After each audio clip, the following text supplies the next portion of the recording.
Bonjour, c'est Anna de decadentdecaf.com, la principale marque de café décaféiné au Royaume-Uni. Aujourd'hui, nous allons poser la question. Boire du café peut-il réduire le risque d'AVC ?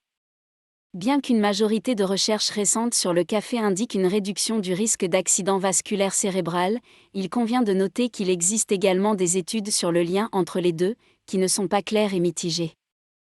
Les principales conclusions des recherches actuelles suggèrent que le café a des effets positifs et qu'il existe un lien entre le café et la réduction du risque d'AVC.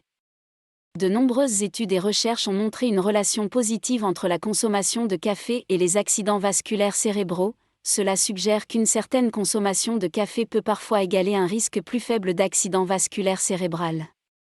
Il existe de nombreuses preuves que le café peut être bon pour la santé. C'est parce qu'il contient des antioxydants et de la caféine.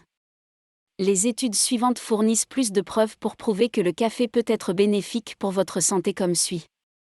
1. Une méta-étude de 18 études, menée par des chercheurs de l'Université médicale de Tianjin en Chine, a montré qu'une consommation modérée de café entraînait un effet positif contre les AVC.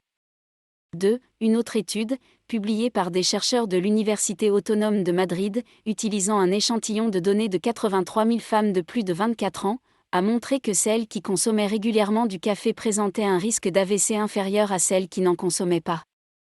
Ainsi, certaines preuves suggèrent que le café, s'il est pris en quantité modérée, peut réellement être bénéfique pour le corps après un AVC, tout en réduisant le risque d'AVC. Il existe un lien entre le café et l'AVC, mais cette relation n'est pas si simple. Le café a été associé à un risque moindre d'accident vasculaire cérébral, mais seulement si vous le buvez avec modération.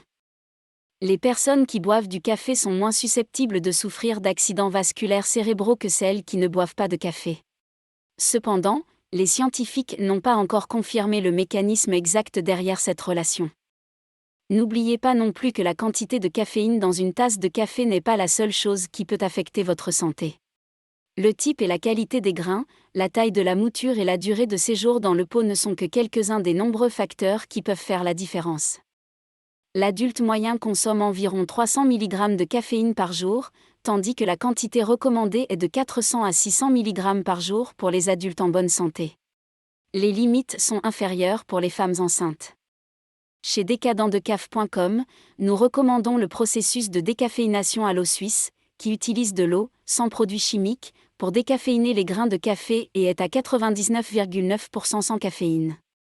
Pour en savoir plus, veuillez visiter www.decadentdecaf.com ou consulter notre chaîne YouTube pour plus de vidéos sur le décaféiné, la caféine et le café.